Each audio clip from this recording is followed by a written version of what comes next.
दंतेवाड़ा में नवा कलेक्टर मयंक चतुर्वेदी आज अपन पदभार ग्रहण करीन आवे। दंतेश्वरी मंदिर में जाके लीन आवे आशीर्वाद।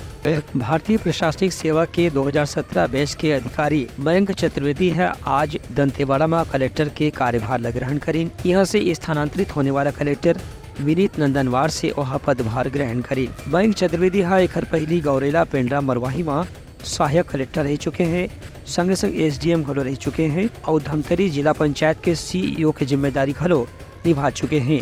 एक बाद रायपुर नगर निगम में मयंक चतुर्वेदी आयुक्त के काम कर चुके हैं।